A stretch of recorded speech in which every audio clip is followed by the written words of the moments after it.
लोक गेल्या 30 वर्षापासून चक्करबर्डी परिसरामध्ये गवती छप्परमध्ये झोपड्यांमध्ये राहत आहेत। धुळे शहरातील चक्करबडी परिसरातील बोरसेनगर झोपडपट्टीतील आदिवासी बांधवांनी आपल्या हक्काच्या घरासाठी आक्रमक भूमिका घेत धुळे महानगरपालिकेच्या उपायुक्तांना निवेदन देत झोपडपट्टी तात्काळ नियमित करण्याची जोरदार मागणी केली आहे।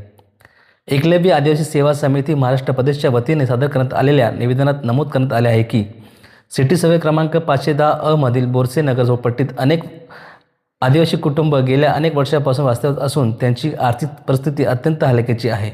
शासनाच्या झोपडपट्टी नियमितीकरण धोरणाच्या सर्व लाभार्थी पात्र असूनही प्रशासनाने अद्याप कोणतेही ठोस निर्णय घेतला नाही। समिती अध्यक्ष अशोक धुळकर यांनी प्रशासनाला स्पष्ट इशारा दिला आहे की वारंवार निवेदन देऊनही प्रश्न प्रलंबित ठेवला जात असेल तर आदिवासी समाज आता शांत बसणार नाही। प्रत्येक पात्र कुटुंबाला 20/30चा भूखंड मंजूर करून तात्काळ न्याय द्यावा, अन्यथा तीव्र आंदोलन उभारण्यात येईल।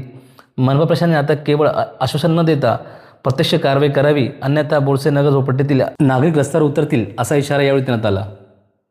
एकलव्य संघटना प्रदेशाध्यक्षाच्या वतीने आदिवासी समाज चक्करबर्डी परिसरामध्ये बोरसेनगर येथे राहतात। गेल्या 30 वर्षापासून हे लोक त्या ठिकाणी वास्तव्यात आहेत, परंतु शासनाच्या कुठल्याही योजना त्यांना मिळत नाही। घरकुल योजना असेल, पाण्याचा प्रश्न असेल, आरोग्याचा प्रश्न असेल, या शासकीय सवलतीपासून हा समाज कसो दूर लांब आहे।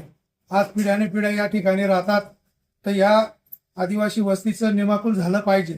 शासनाचा आदेश आहे, महाराष्ट्र शासनाचा, का सर्व ज्या ठिकाणी झोपडपट्टी असेल त्यांचं निमाकूल झालं पाहिजे, पण तो तसं होत नाही।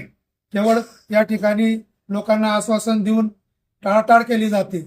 आज आम्ही या ठिकाणी झोपडपट्टीवासियांच्या वतीने महानगरपालिकेमध्ये आयुक्त साहेबांना निवेदन दिलेलं आहे की या आदिवासी वस्तीचे निवाकूल झाले पाहिजे, स्थळपाणी केली पाहिजे आणि या लोकांना शबरी घरकुल कसं मिळता येईल, पंतप्रधान घरकुल कसं देता येईल याच्यावर यांनी गांभीर्याने तोडगा काढावा आणि आमच्या न्याय हक्काला वाचा फोडावी अशी मी आदिवासी समाजातर्फे प्रशासनाला निवेदन दिलेलं आहे।